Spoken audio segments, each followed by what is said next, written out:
Alhamdulillah, alhamdulillahilladzi arsala rasulahu bil huda wa dinil haq liyuzhirahu ala dini kullihi wa kafa billahi syahida. Asyhadu an la ilaha illallah wa asyhadu anna Muhammadar Rasulullah. Allahumma sholli ala Muhammad wa ala alihi wa sahbihi ajma'in.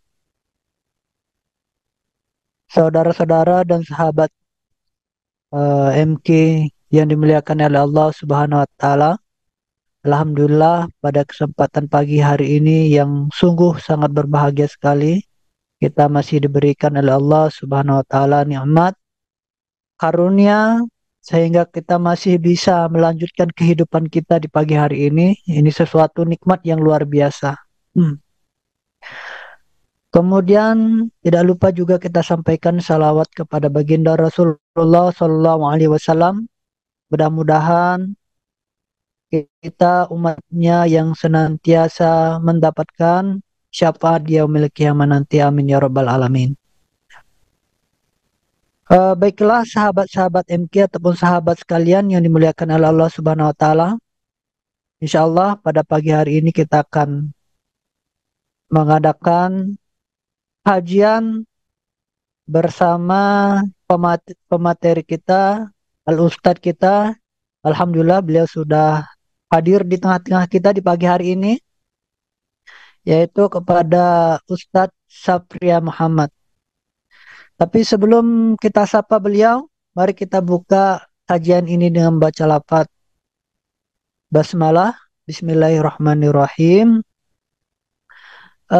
Assalamualaikum Ustadz Sapria.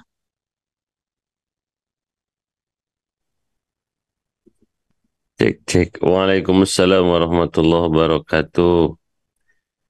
Waalaikumsalam. Bagaimana kabarnya Ustadz? Alhamdulillah. Ini mohon izin masih nyeting-nyeting videonya nih sebentar. Siap Ustadz, Masya Allah. Jadi Ustadz Sapria ini salah satu asatid di Darut Tauhid ya. Beliau udah beberapa kali dengan saya pribadi mungkin sudah beberapa kali kita undang di podcast Wakaf Darut Tauhid seperti itu. Kalau di DT mungkin beliau ini dikenal sebagai spesialisnya fikih mungkin ya. Luar biasa ilmu-ilmu beliau, bahasa-bahasa atau konten yang disampaikan tuh kalau di zaman sekarang ini sangat relate dengan sangat relevan dengan anak-anak muda gitu. Sambil kita menunggu kesiapan dari Ustadz Sapria, insya Allah untuk pada kesempatan kali ini kita akan membahas satu tema yang insya Allah menarik. Dan mudah-mudahan tema ini sebagai sumber pengetahuan kita untuk mengupgrade diri kita, yaitu kita akan berbicara tentang mengenai wakaf seperti itu.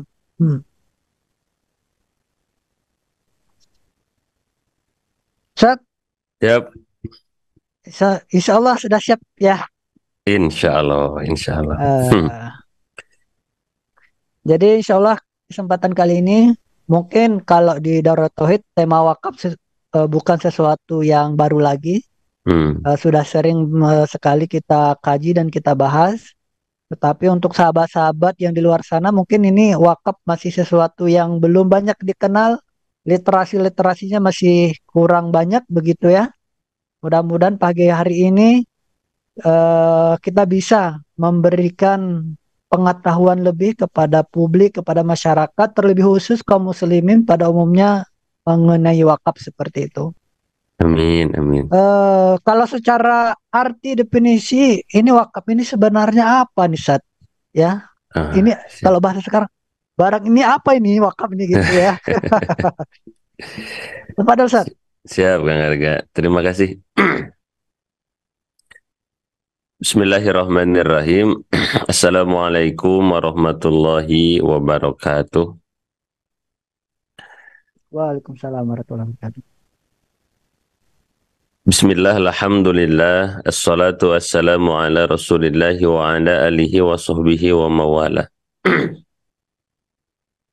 Asyhadu an la ilaha illallah wahdahu la syarikalah وأشهد أن سيدنا محمدا عبده ورسوله الذي لا نبي بعده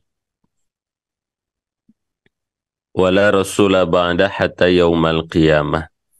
اللهم صل وسلم وبارك على سيدنا محمد وعلى آله وصحبه أجمعين ومن تبعهم بإحسان إلى يوم الدين. أما بعد فيا عباد الله اتقوا الله حق تقاته ولا تموتن إلا وأنتم مسلمون.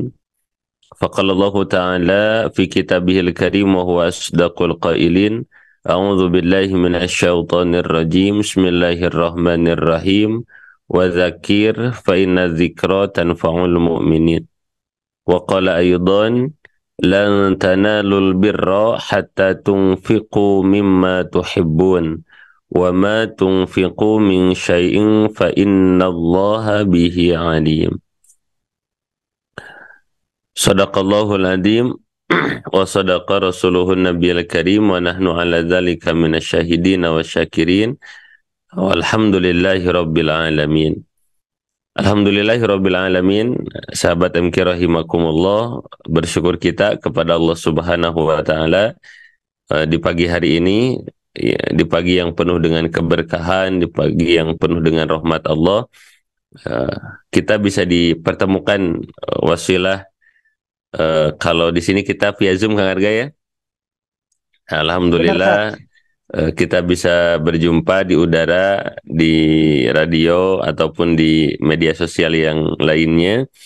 Alhamdulillah dengan rahmat Allah, dengan kudrah daripada Allah, dengan kasih sayang daripada Allah. Semoga perjumpaan kita di pagi hari ini membawa kebaikan bagi kita. Baik kebaikan di dunia ataupun di akhirat, baik kebaikan bagi diri kita sendiri, keluarga, keturunan kita, ataupun bagi lingkungan kita. Karena Kang Arga, sahabat MK rahimakumullah, yang harus sering kita pertanyakan dalam keseharian kita itu adalah apa yang kita lakukan itu mengundang rahmatnya Allah atau mengundang terhadap murkanya Allah gitunya. Kita mengundang ridhonya Allah atau kita mengundang laknatnya Allah. Karena sahabat MK rahimakumullah, Allah Subhanahu wa taala sudah memberikan kebebasan bagi kita gitu kan. Sampai ada dalam Al-Qur'an, "Faman syaa'a falyu'min wa man syaa'a falyakfur." Yang ingin beriman silahkan beriman gitunya, bagi yang ingin kufur ya silahkan kufur. Nah, ini adalah pilihan bagi kita. Maka kalau kita menemukan kebaikan dalam kehidupan, segeralah bersyukur kepada Allah. Tapi kalau kita menemukan keburukan dalam kehidupan kita, ya kita nggak boleh nyalahin siapa-siapa, kecuali menyalahkan siapa? Yang menyalahkan diri kita sendiri gitu. Faman wajada khairan. Betul. Jadi faman wajada khairan falyahmadillah gitu. Kalau menemukan kebaikan Kang Arga ya sahabat MK-nya, kita bersyukur kepada Allah karena itu dari Allah. Tapi faman wajada ghaira dzalika, tapi kalau menemukan sebalik itu ya fala yalumana ila nafsa, ya jangan salahin siapa-siapa kecuali dirinya sendiri. Nah, kadang ada orang yang kalau menemukan keburukan teh yang disalahkan ya orang lain, Kang Arga ya. Wah, ini mah cuaca panas gitu kan. Panas disalahin. Sekalinya udah hujan, hujan juga disalahin gitu kan. Yang disalahin teh orang lain terus gitu. Padahal tidaklah ada yang bisa mencelakakan kita kecuali ya diri kita sendiri. Nah, maka sahabat MK walaupun saat ini dalam keadaan lelah gitunya, dalam keadaan ngantuk, tapi alhamdulillah kita masih diberikan rahmat oleh Allah bisa berkumpul bersama dengan niat untuk mencari ilmunya Allah. Semoga amaliyah kita di pagi hari ini diterima sebagai amal kebaikan oleh Allah Subhanahu wa taala yang sekali lagi membawa keberkahan baik fid dunia ataupun akhirat. Amin ya Allah ya rabbal alamin. Nah, amin, tadi ya Kang Arga di awal menyampaikan mengenai bab wakaf ya di pagi hari ini ya. Ya, benar Ustaz. Nah, baik. Nah, tadi teh Kang Arga teh nanya apa? Ini wakaf Ustaz. Sebenarnya ini wakaf ini jenis barang apa sebenarnya? Barang apa? Biar kita ini masyarakat lebih tahu begitu. Ya, insya Allah. Nah, kalau Kang Arga nih, Kang Arga, pernah nggak dengar kalau di dalam Al-Quran itu ada istilah wakaf. Pernah mendengar belum? Wakaf. Jadi kalau Lebih seringnya mendengar kata infak kali ya. infak ya. Jadi kalau di dalam Al-Quran itu kan ada wasol, ada wakaf gitu ya. Ya itu Iya. kalau misalnya dalam ilmu tajwid dulu nih Kang Arga ya. Wakaf itu artinya berhenti. Ya, Ya, benar Ustaz. Ya ada wakaf ya. berhenti. Ada kalau baca Al-Quran diwakaf dong misalnya di apa namanya dihentikan gitu bacaannya di sana ada wakful ula gitu kan ada waslul ula gitu kan ada istilah-istilah dalam tajwid itu diantaranya ada lafadz wakaf gitu. Nah kalau dalam ilmu tajwid artinya wakaf itu adalah berhenti. Nah karena memang Kang Iya. Arga kalau dilihat dari segi apa ya kalau kata mahasiswa itu dari segi bukan terminologi ya dari segi bahasa gitulah ya Kang Arga ya sahabat MK Iya. bahwa yang namanya wakof itu dari kata wakofa gitu yang mana kalau dilihat dari segi bahasa gitu yang namanya wakofa itu memiliki tiga pengertian dari segi bahasa gitunya yang pertama al-habsu. Nah apa itu al-habsu? Al-habsu itu menahan. Nah, contohnya kalau ada orang jahat, kemudian diambil oleh polisi, ditangkap, kemudian dimasukkan ke dalam penjara. Nah, itu kan ditahan Ya. ya, ditahan di dalam penjara. Nah, itu juga termasuk mana daripada wakaf. Nah, atau wakaf juga bisa bermakna atau memiliki arti al-man'u. Nah, al-man'u itu artinya mencegah. Nah, Ya. misalnya Kang Arga gitu kan. Kang Arga misalnya sudah menikah misalnya ya. Sudah menikah belum Kang Amin. Arga teh? Amin, Ustaz. Semoga pertemuan ini bawa keberkahan ketemu dengan jodoh yang soleha Kang Arga ya. Amin. Masya Allah. Nah, Makanya lagi banyak turun nih Ustaz ya. iya itu ya di pagi hari plus lagi tolab ilmu nih Kang Arga. Nah, Amin, eh, amin. tadi kan yang pertama bahwa wakaf itu bisa berarti al-habsu artinya menahan. Ya, nah yang namanya wakaf juga bisa berarti al-man'u. Nah, apa itu al-man'u? Al-man'u itu artinya mencegah. Misalnya Kang Arga nanti punya anak gitu, anaknya teh terus ke Kang Arga teh bilang, "Ayah, ayah apa? Ade mau main sepedahannya kemana? Ke jalan tol." Ya kan sama Kang Arga langsung nggak boleh itu kenapa di jalan tol itu bahaya. Sudahlah kalau mau sepedahan mah di sini aja sama ayah misalnya teh di mana di lapangan gitu kan atau di stadion gitu lebih aman. Nah, mencegahnya Kang Arga dari anaknya untuk bermain ke jalan tol itu disebutnya al-man'u. Oh, Al-Man'u sama Al-Ma'un beda Ustaz ya. oh beda. Beda ya. Al-ma'un itu beda lagi nanti artinya. Nah, itunya. Jadi yang pertama lah habsu, yang kedua al-man'u, yang ketiga as-sukun. Nah, As-Sukun. bisa juga bermakna as-sukunu. As-sukun itu artinya apa? Berhenti.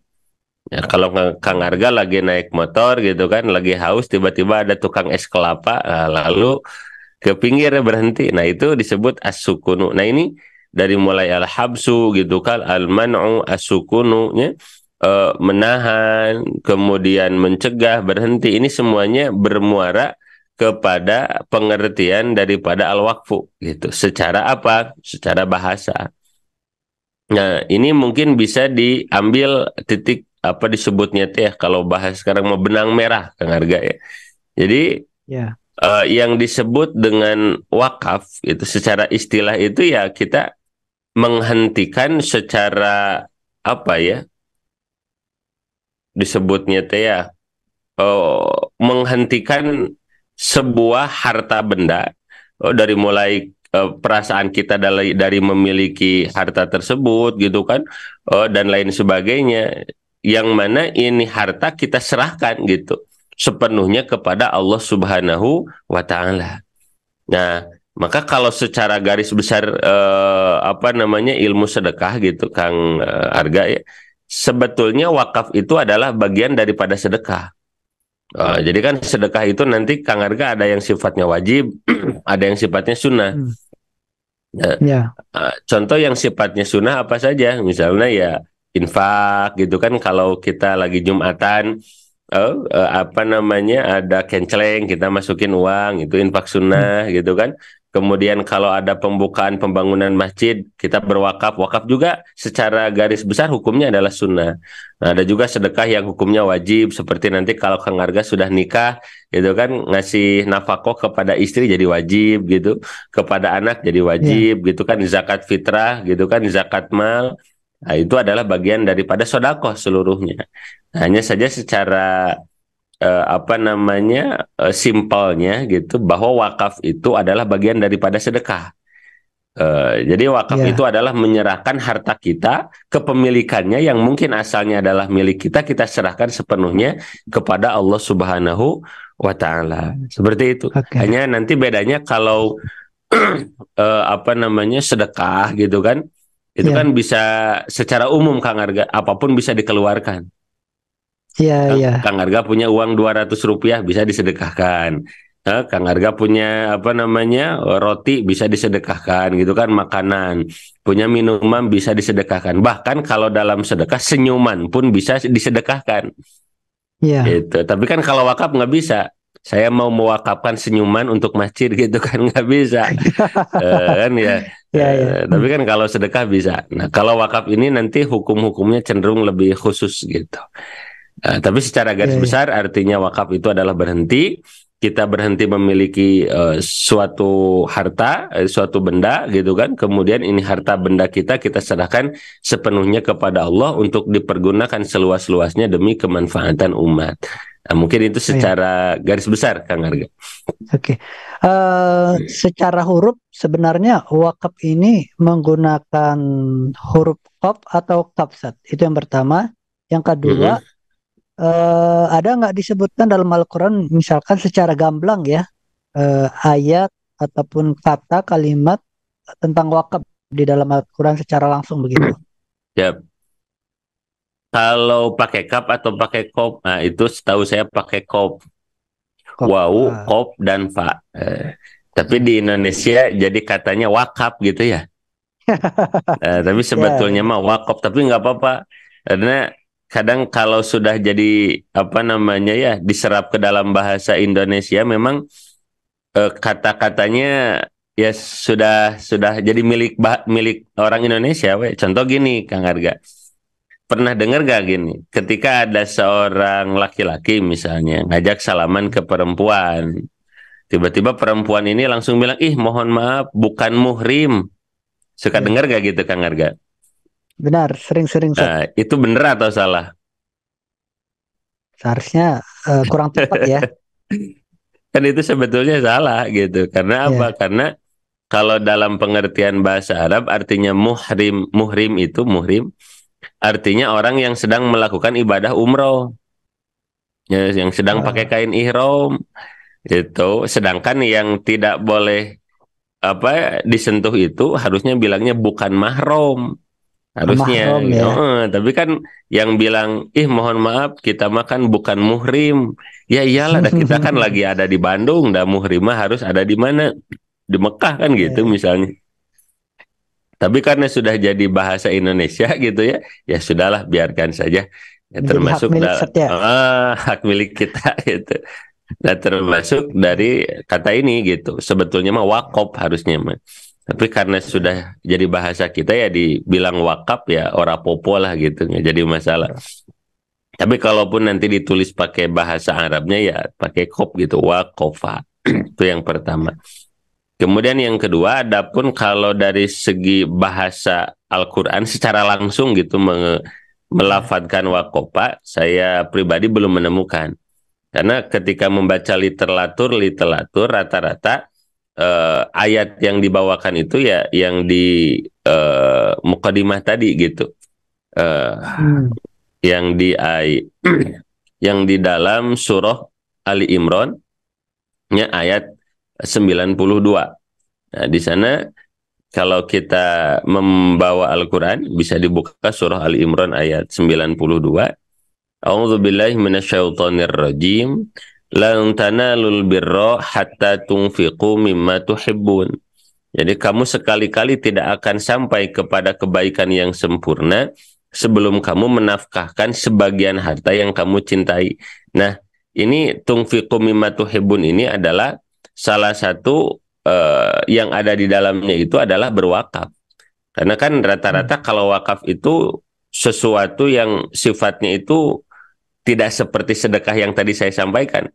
Yang makanan bisa kita sedekahkan, bahkan senyuman pun kita bisa sedekahkan. Tapi kan kalau dalam wakaf itu sifatnya itu salah satu syarat daripada barang yang kita wakafkan itu sifatnya itu sesuatu yang tetap. Nah, sesuatu yang kekal, sesuatu yang manfaatnya itu panjang, ya. Seperti apa? Seperti kita mewakafkan misalnya bahan bangunan gitu kan. Kang Arga dengar tetangganya lagi buat musola misalnya tuh di pelosok sana gitu. Lalu kata Kang Arga, udah saya mau wakafin semen. Pokoknya mah masjid itu semennya jangan dari orang lain, sudah dari Kang Arga semua, ngirimin semen 1 truk Kang Arga teh. Itu kan mewakafkan 1 truk semen, itu kan bukan 1.000 2.000 ya Kang Arga ya. Itu bisa puluhan juta itu. Maka di antara katanya kalau ingin tahu sedekah kita wakaf kita itu hebat atau tidak, wakaf kita itu luar biasa atau tidak, sebenarnya itu di antara indikatornya itu adalah deg-degannya kita, Kang Arga. Jadi semakin deg-degan ngeluarin wakaf itu semakin mantap itu. Karena kan kalau kurang deg-degan itu beda juga nanti keutamaannya. Nah, jadi bukan dari jumlah uang. Jadi contohlah Kang Arga, kalau diibaratkan lebih bagus mana mewakafkan semen yang harga, misalnya wakaf semen nih, atau wakaf pasir gitu kan, atau wakaf apalah gitu. Kita kalau misalnya dikeuangkan, dikonversi ke uang, mana yang lebih mantap nih? Misalnya sedekah uang 10.000 atau sedekah uang 1 juta. Mana yang lebih mantap Kang Arga? Kira-kira nih. 1 juta, Sat. Kan yang lebih mantap 1 juta. Tapi ternyata itu tergantung deg-degan. Tergantung deg-degan gimana nih Kang Arga, misalnya orang yang sedekah 1 juta itu keluar dari orang yang uangnya itu triliunan rupiah. Kalau Kang Arga misalnya sekarang punya uang 10 triliun lalu mengeluarkan sedekah 1 juta, deg-degan nggak Kang Arga? Enggak, Sat. Enggak, ada uang Kang Arganya banyak. Ya kan? Tapi kalau ada orang gitu kan, ada orang nih, uang di dompetnya, uang di ATM-nya hanya tinggal 20.000. Lalu dia sedekah 10.000. Itu deg-degannya deg-degan yang mana tuh? Yang 1 juta atau yang 10.000 Kang Arga? Maka lebih deg-degan yang 10.000. Kenapa? Yang ngeluarin 10.000 itu sudah mengeluarkan setengah daripada harta bendanya kan, seperti itu.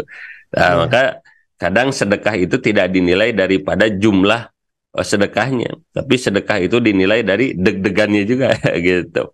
Nah, maka di sini ada bahasa lang tanalul birra hatta tunfiqu mimma tuhibbun.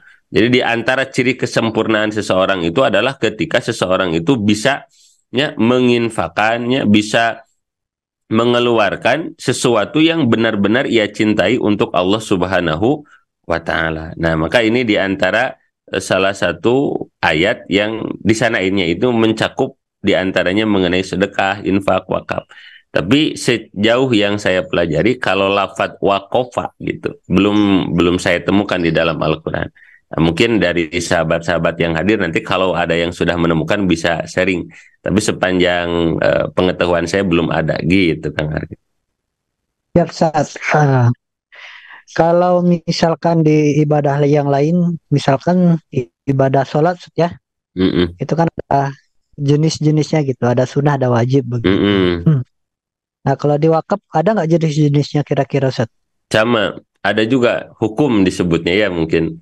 Jadi kalau dari sholat tadi Kang Arga kan bilang tadi sholat itu ada yang wajib gitu kan, ada yang sunnah, sunnahnya juga ada yang sunnah muakkadah, ada sunnah goer muakkadah gitunya Kang Arga. Nah, begitupun wakaf. Nah, setahu saya wakaf juga nanti hukumnya itu Kang Arga bisa ada 4 nanti. Yang pertama hukumnya itu sunnah. Nah, ini secara dasarnya yang namanya hukum daripada wakaf itu adalah sunnah. Tidak, kalau dilaksanakan kita mendapatkan pahala daripada Allah, kalau ditinggalkan tidak membuat kita berdosa.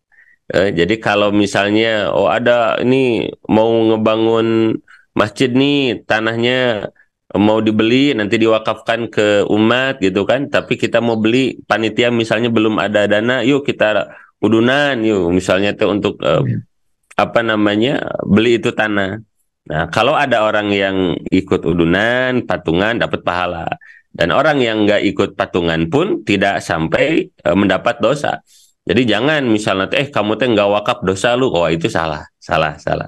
Itu ya, karena secara umum, secara kaedahnya yang awal itu hukum daripada wakaf itu adalah sunnah. Nah, namun ini wakaf yang asalnya sunnah bisa naik hukumnya, Kang Arga, menjadi wajib. Ketika Ya, ya. apa?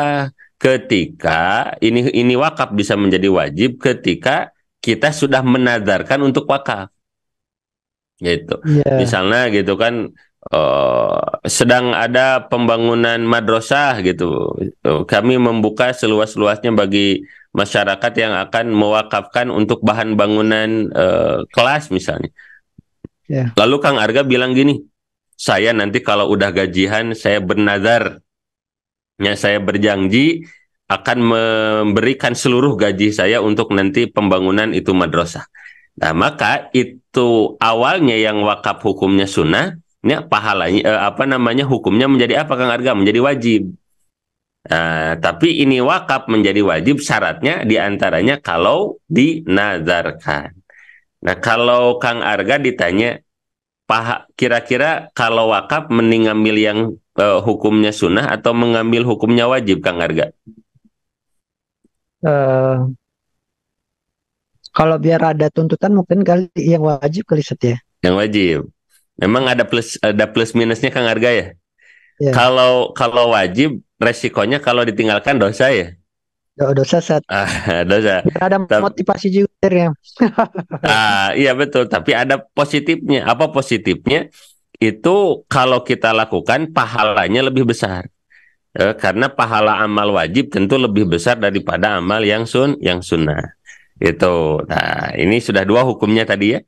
Secara umum hukum wakaf itu adalah sunnah, tapi wakaf bisa berubah hukumnya menjadi wajib manakala wakaf itu dinazarkan. Nah, yang ketiga, wakaf juga hukumnya bisa menjadi mubah.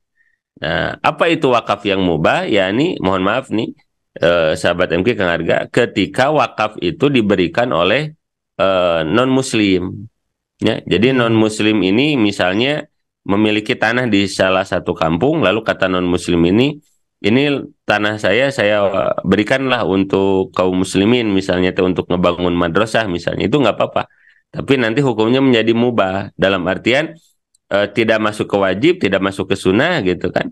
Karena dalam ilmu akidah, kalau ada non-muslim yang melakukan kebaikan, ya mohon maaf ya, dia tidak mendapatkan pahala gitu. Nah, jadi sifatnya Cuman mubah secara saja. sosialnya mungkin ada dampak Ya, jadi sosialnya. hanya dapat pahala ya Hablum secara minanasnya kali ya. minanas saja. Betul, Kang Arga, luar biasa. Itu tuh, hanya itu Eh, nomor itu. Kemudian ada yang keempat nih, Kang Arga, wakaf itu hukumnya bisa jadi haram, Kang Arga. Di sahabat MK, hukum wakaf juga bisa jadi haram. Ketika apa? Ketika wakaf itu memang diniatkan, diperuntukkan sebagai fasilitas kemaksiatan. Saya mewakafkan misalnya tanah ini untuk dibuat diskotik misalnya. Saya mewakafkan tanah ini, mohon maaf ya, untuk dibuat tempat judi misalnya. Nah, ini wakafnya bisa menjadi haram. Ketika apa? Ketika mewakafkan sesuatu diniatkan memang peruntukannya untuk berbuat kemaksiatan. Nah, jadi ini Kang Arga ya, kurang lebih bahwa kalau dilihat dari segi hukum, yang namanya wakaf itu bisa hukumnya menjadi sunnah, ya, bisa menjadi wajib, bisa menjadi mubah, dan bisa juga menjadi haram. Itu ya. kalau dilihat dari segi hukumnya, Kang Arga. Wallahu a'lam. Terima kasih Ustaz. Ya. Selanjutnya nih Ustaz, kalau dalam konteks sindiran kali ya, Mm-mm. kan biasanya kalau orang yang tidak mau berkorban, kata Nabi jangan dekati masjid gitu ya. Mm-mm. Atau kalau misalkan di mengenai sedekah ataupun infak di surat Al-Munafikun itu kan di akhirnya orang yang nggak bersedekah itu kan akan mengalami penyesalan gitu ya di akhirat Mm. nanti. Ini kalau orang nggak berwakaf, kira-kira ini dia punya aset begitu ya, kekayaannya banyak tapi tidak mau berwakaf, itu gimana kira-kira Ustaz? Ya, itu betul apa yang tadi disampaikan Kang Arga. Karena di antara penyesalan orang-orang yang sudah meninggal dunia itu di antaranya adalah menyesal tidak banyak bersedekah. Ya, Bahkan mohon maaf nih sahabat MK rahimakumullah, tadi yang pernah disampaikan di awal gitu kan. Banyak orang yang dia itu mendapatkan kesulitan dalam kehidupannya ya, itu sebetulnya bukan karena faktor-faktor yang ararani gitu, bukan faktor eksternal seperti itu. Tapi yang menjadi penyebab gitu, susahnya seseorang dalam hidupnya itu rata-rata kan disebabkan karena dirinya sendiri seperti itu. Nah, apa yang menyebabkan seseorang itu kok rezeki serasa susah gitu kan, nyari penghasilan serasa banyak kesulitan. Nah, itu diantaranya tadi yang disampaikan oleh Kang Arga, boleh jadi karena pelitnya orang tersebut, susahnya orang tersebut dalam mengeluarkan infak sedekah. Nah, kan wakaf ya, itu diantara bagian daripada sedekah sebetulnya. Itu. Maka mohon maaf nih sahabat MK rahimakumullah, ketika ada orang yang dia itu mengalami kesulitan, ya, baik kesulitan nyari pekerjaan, mencari nafkah untuk keluarganya, nah maka di antara hal yang harus dievaluasi adalah, oh iya ya, mungkin saya ini berat mengeluarkan wakaf, oh mungkin berat ya saya mengeluarkan infak, mungkin berat saya mengeluarkan sedekah, sedangkan sudah sering disampaikan oleh para alimil ulama gitu kan, oleh guru-guru kita, bahwa ketika seseorang menginfakkan hartanya, mensedekahkan hartanya, mewakafkan hartanya di jalan Allah, maka ini kan keutamanya luar biasa. Dari mulai ditolak bala, diluaskan rezeki, diberikan sakinah mawadah warohmah gitu. Nah, oleh Kangjeng Nabi kita diberikan motivasi yang luar biasa, tapi tetap tidak mau mengeluarkan harta di jalan Allah gitu kan. Ya, maka kalau tidak mendapatkan kebaikan ya sekali lagi wala yalumana ila nafsa, jangan menyalahkan siapapun kecuali dirinya sendiri. Kalau menyesal di alam dunia Kang Arga ya masih rada ya. lumayan. Itu masih kita bisa bertobat, tapi kalau menyesalnya nanti di alam kubur ya aduh repot gitu. Oke. Terima kasih Ustadz. Masya Allah ya. Ini buat sahabat-sahabat MQ dan sahabat wakaf. eh, Tadi sudah dijelaskan mengenai wakaf itu sendiri itu seperti apa hukumnya, kemudian kira-kira dampaknya seperti apa, kira-kira nanti kalau kita berwakaf dan tidak berwakaf seperti itu. Nah, selanjutnya Ustadz, kalau Yap. misalkan kita dalam ibadah sholat itu kan ada rukunnya ya. Mm-mm. Rukun sholat itu ada 13. Nah, kalau kita mau menaikkan ibadah haji juga ada rukunnya begitu. Ya, kalau kita mau berwakaf ada rukunnya nggak Ustadz ini atau ya seenaknya dewe kata Oh, bahasa sebelah. siap. Oke. Siap. Betul Kang Arga. Jadi memang kalau yang namanya wakaf itu ada ketentuan-ketentuannya. Nah, apa di antaranya wakaf itu harus ada unsur yang pertama disebutnya wakif. Oke. Wakif itu adalah orang yang mengeluarkan wakaf.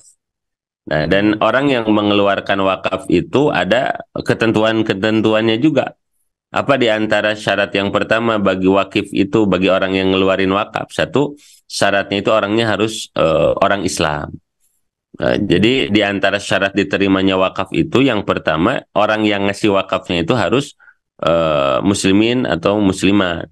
Jadi nggak bisa kalau punten gitu ya non muslim dia itu berwakaf ya secara sosial tadi yang disampaikan Kang Arga ya boleh gitu.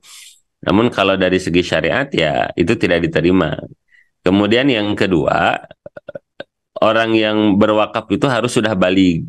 Jadi kalau yang Harus belum balik. balik itu tidak di apa namanya belum sah wakafnya gitu. Nah, kemudian yang ketiga, syarat daripada wakif ya, wakif itu adalah orang yang berwakaf itu syarat yang ketiga adalah berakal. Jadi kalau ada Akal. orang yang ODGJ ya, tidak boleh nyebut gila sekarang Kang Arga ya. Kalau ODGJ gitu ya, tuh udah jadi repot bahasa tanya. Ya, jadi kalau orang yang tidak berakal, orang gila atau orang yang ada gangguan, mohon maaf daripada akalnya, maka itu tidak sah berwakafnya. Kemudian syarat selanjutnya orang itu merdeka, kemudian wakafnya tidak terpaksa. Nah, maka itu ketentuan yang pertama daripada wakif unsur satu. Nah, satu Kang Arga ya, wakif. Yang kedua adalah mauquf alaih.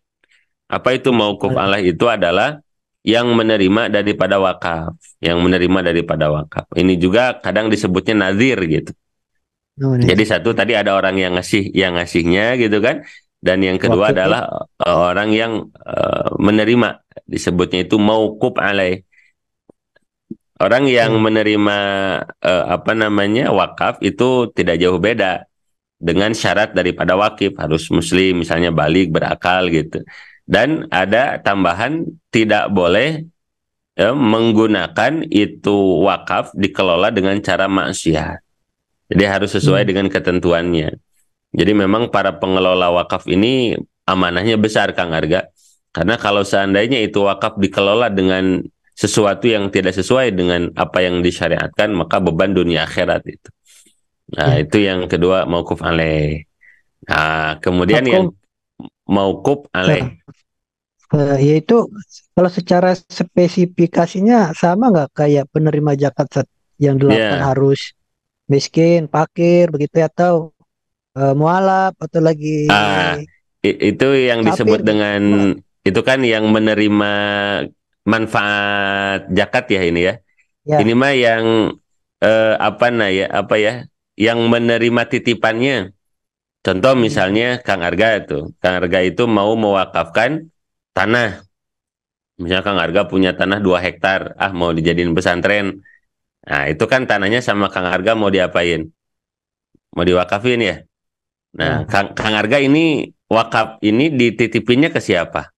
Misalnya dititipinnya ke lembaga wakaf Darut Tauhid. Nah, ini lembaga wakaf Darut Tauhid disebutnya adalah mauquf alaih, disebutnya nazir gitu, yang disebut menerima wakaf teh. Tidak seperti yang tadi kata Kang Argama yang 8 asnaf ya. Nah, itu mah 8 asnaf mah yang menerima daripada manfaat zakat. Nah, kalau ini mah yang menerima titipan daripada wakaf kita gitu. Nah, tapi kalau wakaf manfaatnya tidak dibatasi. Kan kalau zakat khusus untuk fakir miskin misalnya. Kalau yang wakaf itu bebas. Contoh aja, misalnya ada masjid nih. Masjid ini diwakafkan, ya, misalnya Kang Arga mewakafkan masjid untuk umat Islam. Pertanyaannya, yang bisa memanfaatkan masjid itu khusus fakir miskin saja atau orang kaya juga bisa, Kang Arga? Orang kaya juga bisa. Oh, bisa. Yang penting mah yang mau ibadah gitu, mangga siapapun itu ke masjid. Nah, jadi kalau untuk menerima manfaat wakaf itu lebih luas seperti itu. Nah, jadi yang pertama ada wakif, yang kedua ada mauquf alaih atau nadir gitu kan, yang ketiga ada barangnya gitu.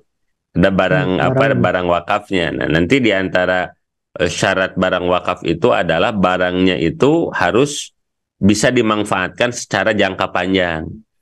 Nah, jangka panjang itu contohnya apa? Mewakafkan tanahnya, mewakafkan madrasah. Tapi kalau mewakafkannya yang sifatnya jangka pendek itu susah. Contohnya apa? Mewakafkan roti misalnya, Kang Arga. Saya wakafkan roti untuk kamu gitu kan.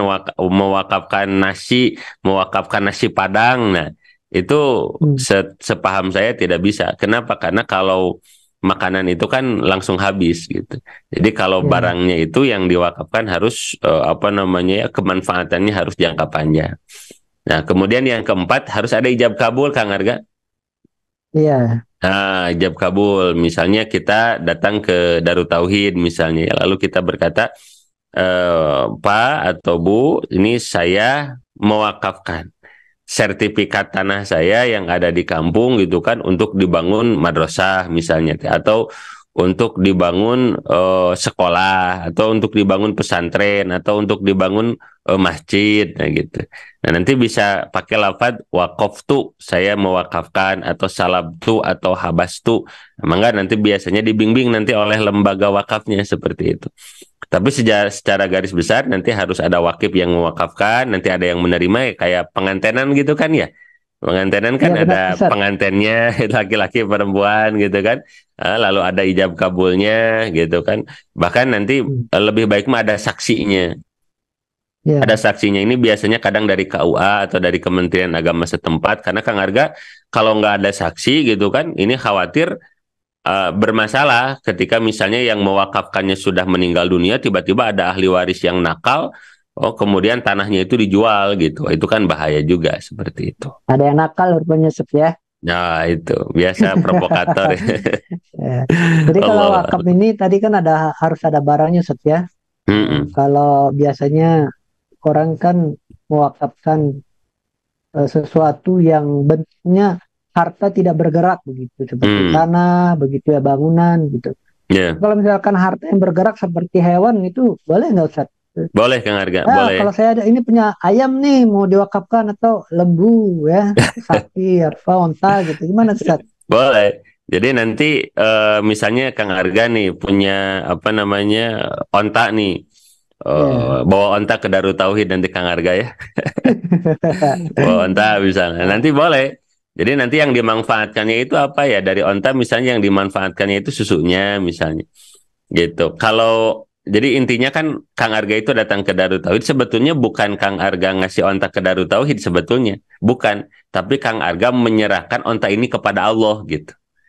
Cuman untuk dikelolanya ini wakaf ontanya itu ya gimana nanti dari Darut Tauhid, dan nanti akadnya sama Kang Arga gimana gitu.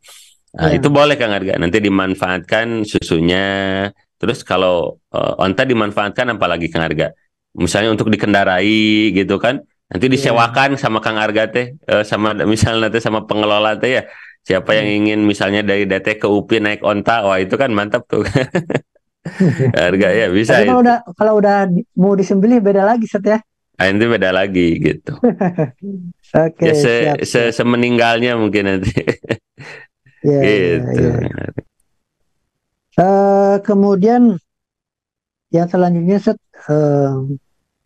ada nggak syarat sah? Tadi kan kalau rukun tadi udah disampaikan ada 4 Set ya. Yang pertama itu wakif, kemudian nazir, kemudian ada barangnya, yang terakhir itu hijab kabul begitu. Dan selanjutnya kalau syarat sah wakaf itu ada nggak, atau yang membatalkan wakaf itu? Syaratkan kalau kita nih wudhu, ada yang membatalkan pembatalnya gitu, Tuhan atau apa gitu ya. Jadi intinya kalau syarat sah wakaf ya yang pertama secara umum harus memenuhi rukun itu Kang Arga ya. Kalau tidak memenuhi rukun ya satu tidak sah.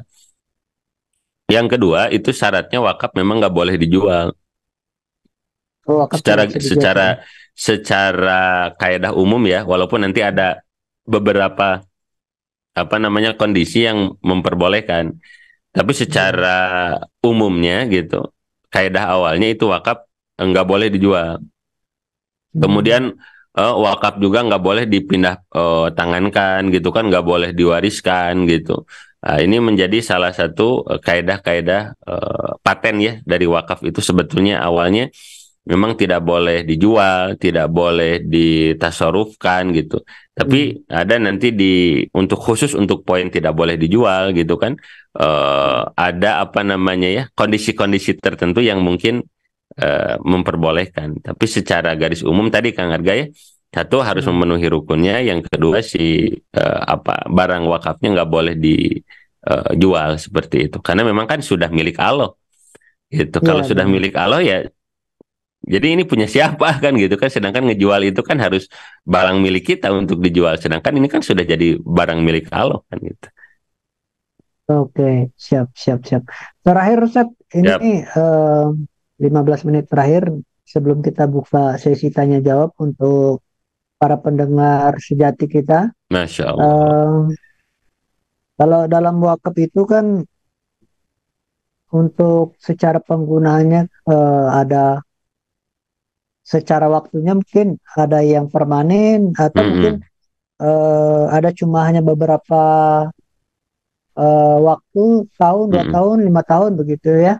Itu seperti apa kira-kira Ustaz? Atau kalau serahkan ya udah ini jadi milik Allah, udah nggak bisa lagi di ini gitu. Betul. Jadi memang sebetulnya mah baiknya mah gitu, kalau wakaf teh jangan dibatasi sebetulnya Kang Arga ya. Udah kasih semua itu kan wakaf untuk umat gitu kan, sampai apa namanya tidak ada batasan waktu. Seperti kalau di sana itu ada sumur yang diwakafkan oleh Sayyidina Utsman kan, itu nggak ada batasan waktunya, sampai sekarang kan masih ada misalnya. Nah, maka Kang Arga, sahabat MQ, nanti kalau tentang batasan waktu itu memang nanti kembalinya ke akad. Nah, nanti kan misalnya kalau Kang Arga mau mewakafkan misalnya itu tanah gitu. Nah, nanti tergantung Kang Arga ini ketika mewakafkan tanah akadnya muabad atau muakot. Nah, apa Iya. bedanya muabad atau dengan muakot? Kalau muabad itu ya selamanya gitu. Sampai nanti Hmm, hari kiamat gitu, sampai alam dunia ini hancur gitu Kang Arga ya. Tapi betul. ada juga kalau dalam jenis wakaf itu disebutnya wakaf muakot. Nah, apa itu wakaf muakot? Ya ini dibatasi waktunya teh. Kata Kang Arga teh saya Oke. mewakafkan tanah ini tapi mangga we gitu dua silakan dimanfaatkan untuk umat seluas-luasnya gitu kan. Mau dibangun madrasah, mau dibangun lembaga pelatihan, mau apapun itu, tapi cuman buat 2 tahun ya. Jadi itu wakafnya dibatasi waktunya oleh sang wakif itu. Nah ini disebutnya adalah wakaf wakaf muakot. Gitu Kang Hmm. Arga. Jadi kalau dari segi waktu memang nanti di ijab kabulnya itu ada akad mengakadkan apa namanya si wakafnya itu yang muabad gitu kan seneng Hmm. selamanya. Ada yang muakot dibatasi waktu Ya. gitu. Oke, terima kasih Ustadz. Tadi udah luar biasa sekali ya.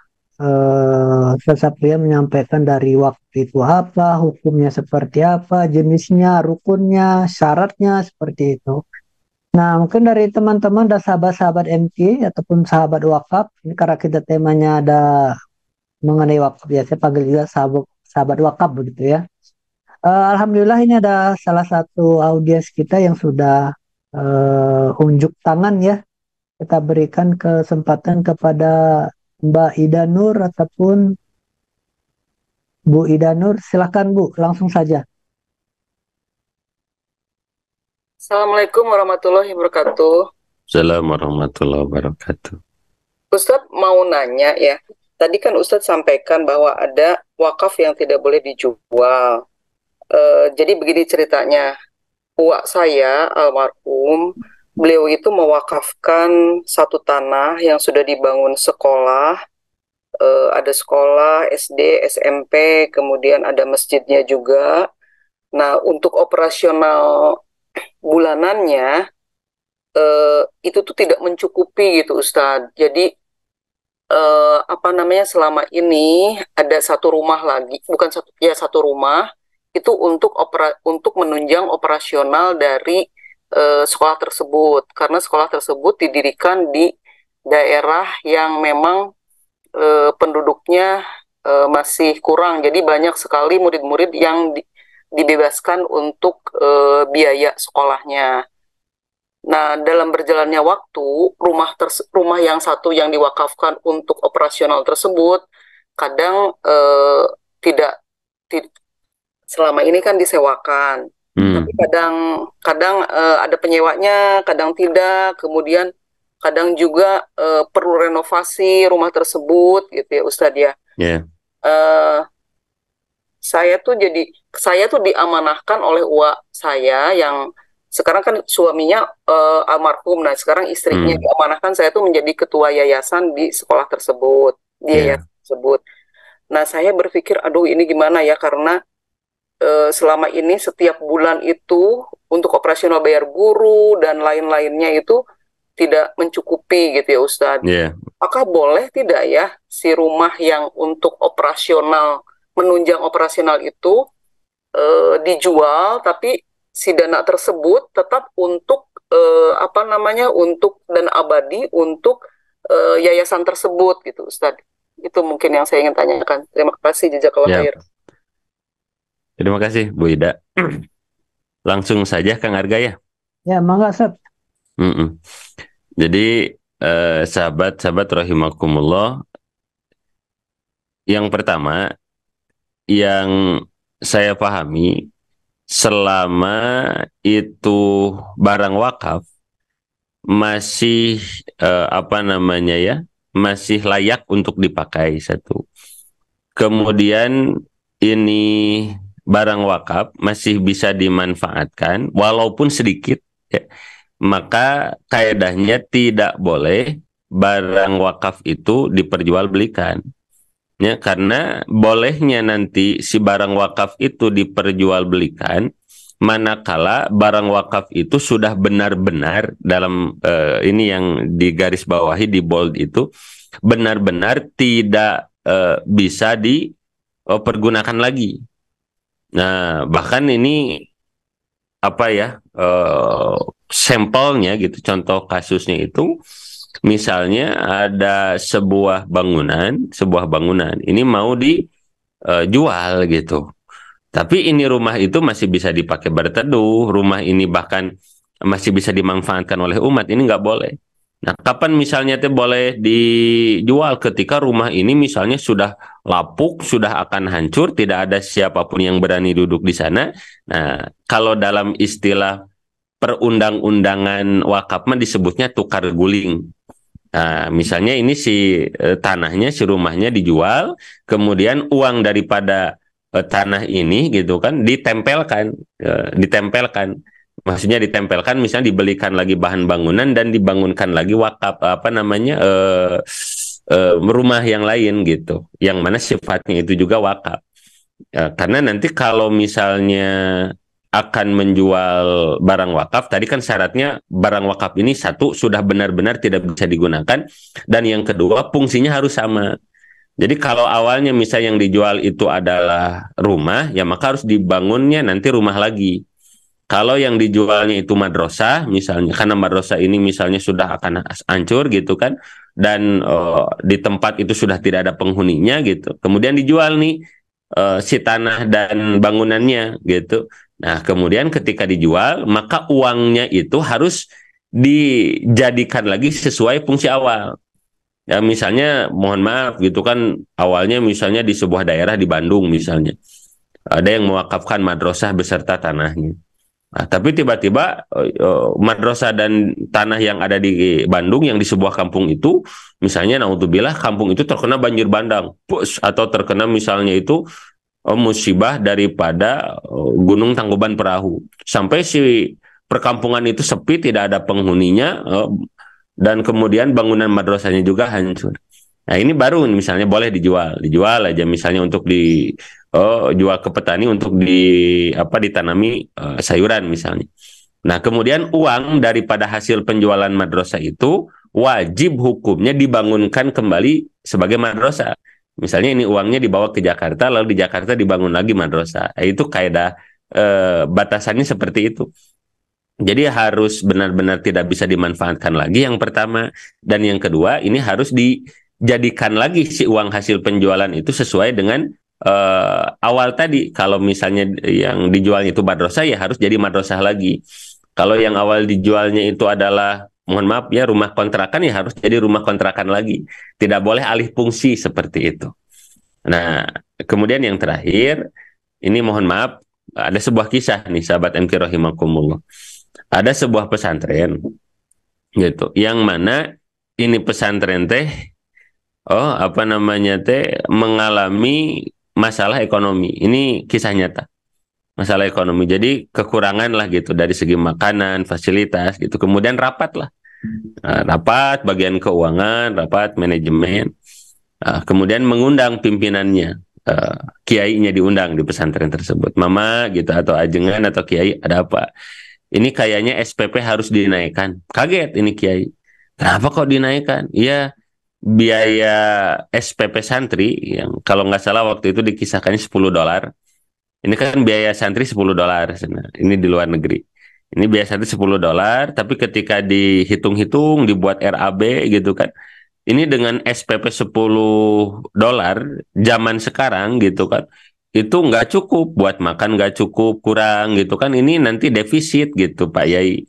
Jadi kami memandang bahwa kayaknya kita butuh persetujuan dari Pak Yai agar ditaikkan gitu biaya SPP yang asalnya $10 misalnya jadi $12 gitu kan, atau $11 gitu, agar tertutup kebutuhan-kebutuhan yang lainnya. Ini Pak Yai terdiam merenung saja.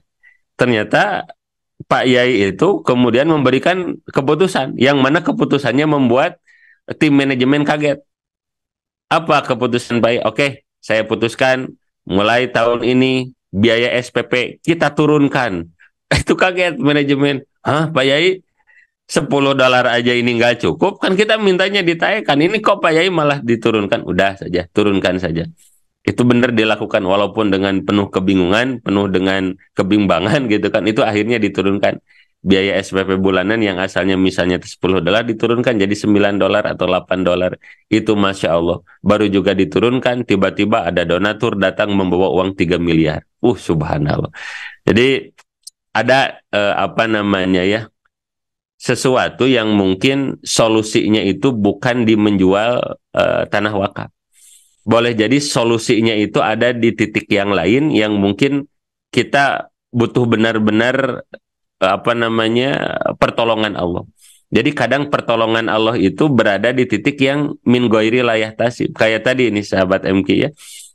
Ada apa namanya ya, sebuah sekolah pesantren yang dalam apa namanya ya, proses diskusinya menurut akal gitu kan, menurut pertimbangannya itu ya solusinya agar ekonominya maju lagi harus ditaikkan gitu kan, ditingkatkan itu biaya SPP-nya. Tapi Masya Allah karena kiainya adalah kiai yang soleh, kiai yang dibimbing oleh Allah, sehingga beliau sudah bagus firasatnya, isyarat kolbunya, oh ini bahwa solusinya bukan ditaikkan SPP, justru diturunkan SPP-nya. Karena diturunkan SPP gitu kan, membahagiakan santri, membahagiakan para thalib ilmu, mengundang rahmatnya Allah, ridhonya Allah, sehingga Allah berikan jalan yang tidak disangka-sangka. Nah mungkin sementara ini, kayaknya ini solusinya harus menjual tanah wakaf, itu menurut kita. Tapi menurut Allah kan berbeda lagi. Nah moga Ibu ya, dengan wasilah hadirnya kita di majelis ini, siapapun kita yang mungkin sedang menyelenggarakan jihad ya, menyebarkan ilmunya Allah, ini diberikan pertolongan oleh Allah, wabil khusus diberikan jalan-jalan yang tidak disangka-sangka, yang mana dengan jalan itu seluruh masalah yang kita hadapi ini benar-benar ada jalan keluarnya seperti itu. Tapi secara garis besar ya, Bu ya, itu jawabannya mungkin yang pertama bahwa baiknya tidak dijual kecuali benar-benar sudah tidak bisa dimanfaatkan lagi. Kemudian yang kedua, bila pun sudah terdesak, tidak bisa dimanfaatkan gitu kan, ada kedaruratan yang benar-benar darurat gitu dan sudah dikonsultasikan ke pihak nadir yang berpengalaman dan memang harus dijual, maka tetap yang kedua batasannya harus diperuntukkan lagi sebagaimana awal wakaf itu. Kalau awalnya adalah rumah ya harus dibangunkan rumah lagi, awalnya madrasah harus dibangunkan madrasah lagi, tidak bisa dialih fungsikan. Kemudian yang ketiga, boleh jadi nanti ada sumber pertolongan Allah yang mungkin belum kita temukan. Nah, mungkin sudah waktunya kita bersama-sama saling mendoakan nih sahabat MQ ya. Semoga siapapun di antara kita yang mungkin sedang menghadapi kesulitan, semoga diberikan jalan keluar dengan cara Allah. Amin ya Allah ya Rabbal Alamin. Mungkin itu Kang Arga. Wallahu a'lam bishawab. Alhamdulillah, terima kasih Ustadz. Ini sebenarnya pertanyaannya ada banyak Ustadz ya. Oh, Masya Allah. Cuman mudah-mudahan Ustadz bisa meringkas jawabannya, karena kita kata adminnya nggak boleh lebih dari 5 menit ini. Tapi ini ada beberapa pertanyaan. Yang pertama Ustadz, kalau ada tanah atau bentuk bangunan yang terindikasi wakaf, namun tidak termasuk ke dalam 4 rukun yang tadi tidak terpenuhi, nah itu seperti apa kira-kira? Apakah nanti ada saksi, tidak ada saksi ataupun hal yang melegalkan? Itu yang pertama. Yeah. Baik. Yang kedua, arti wakaf tidak boleh diwariskan itu seperti apa kira-kira Ustaz? Yep. Wakaf yang tidak boleh diwariskan itu seperti apa? Nah, kemudian yang ketiga, nanti mudah-mudahan bisa diringkas ya jawabannya. Yeah. Bila tanah wakaf diperuntukkan untuk masjid dan sebagiannya untuk hunian pengurus masjid, tetapi pengurus yang pertama diamanahi sudah meninggal puluhan tahun. Sekarang sekitar masjid sudah penuh dengan pemukiman sanak keluarganya. Bagaimana itu hukumnya, Ustaz? Apakah masih diperbolehkan diwakafkan atau tidak? Kemudian yang terakhir, Ustaz, apakah wakaf itu diatasnamakan untuk orang tua saya, untuk orang kita yang sudah wafat, sehingga pahalanya mengalir ke orang tua, gitu. Baik. Yang pertama tentang saksi ya. Setahu saya saksi memang saksi bukan rukun. Jadi saksi itu nanti untuk menjaga daripada tadi teh ada oknum-oknum yang nakal gitu. Jadi kan kalau tanah wakaf tidak ada saksi, tidak ada legal formalitas, nanti khawatir malah diperjualbelikan oleh ahli warisnya seperti itu. Apalagi kalau tanahnya memang luas gitu kan. Itu kalau tidak dilegalkan berbahaya. Tapi asal nanti ada wakif, ada mauquf alaih, ada barangnya, kemudian ada ijab kabul, maka sudah sah itu. Walaupun memang tidak ada yang tidak menghadirkan saksi misalnya dari pihak KUA ataupun dari Kementerian Agama gitu. Jadi fungsi daripada saksi tersebut hakikatnya adalah menjaga wakaf tersebut. Nah itu yang pertama, wallahu a'lam bishawab. Jadi kalau kemudian, kurang dari 4 itu nggak sah wakafnya Ustaz ya? Karena contoh kalau kurang dari 4 nggak masuk akal Kang Arga. Misalnya teh barangnya ada, yang menerimanya ada, ijab kabulnya ada, tapi yang mewakafkannya nggak tahu siapa, nggak ada misalnya teh. Nah, itu kan jadi rancu nanti.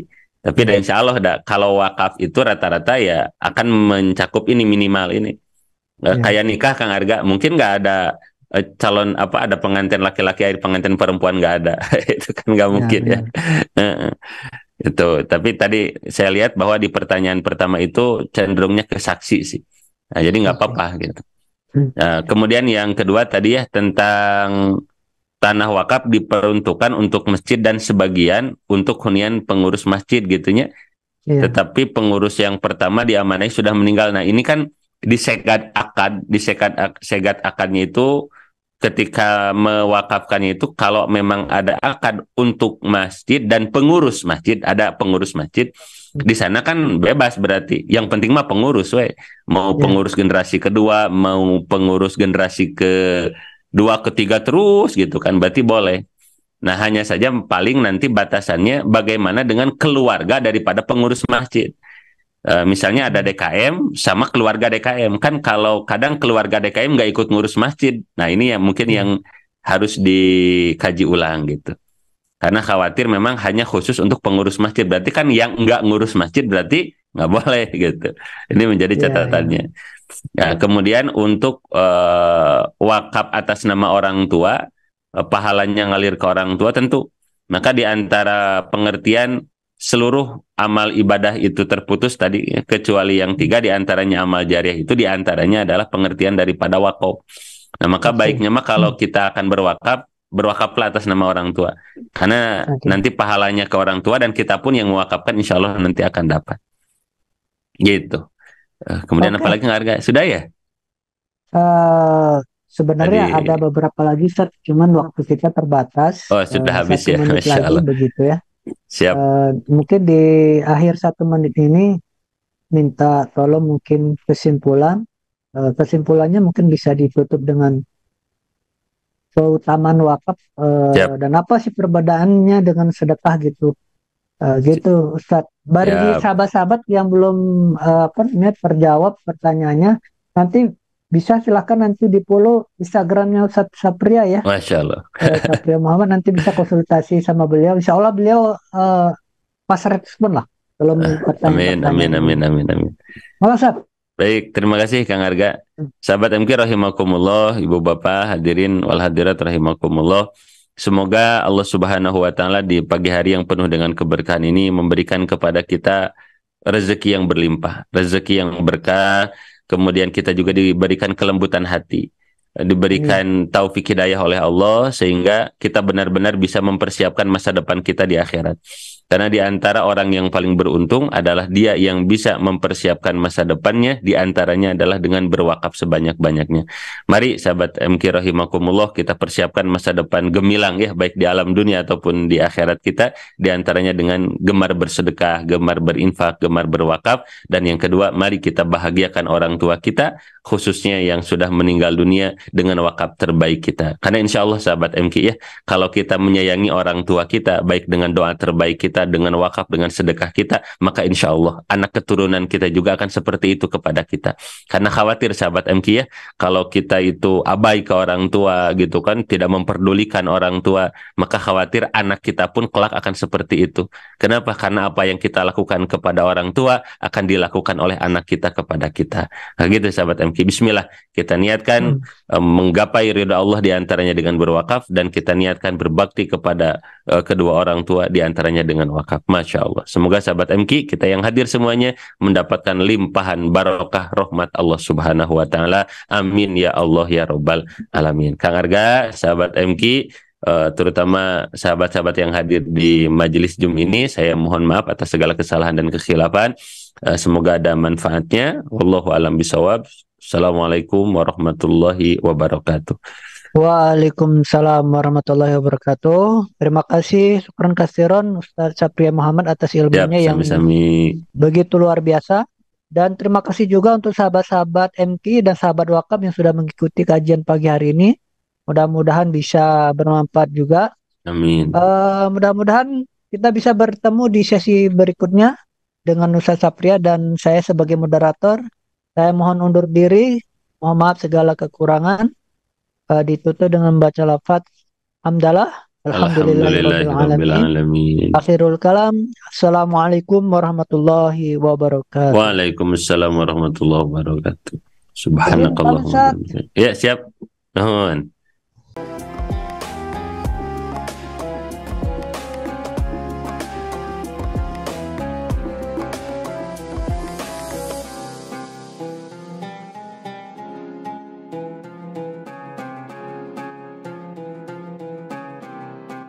Jangan lupa, saya bilang sekalian, terus berlangganan di Darut Tauhid Official.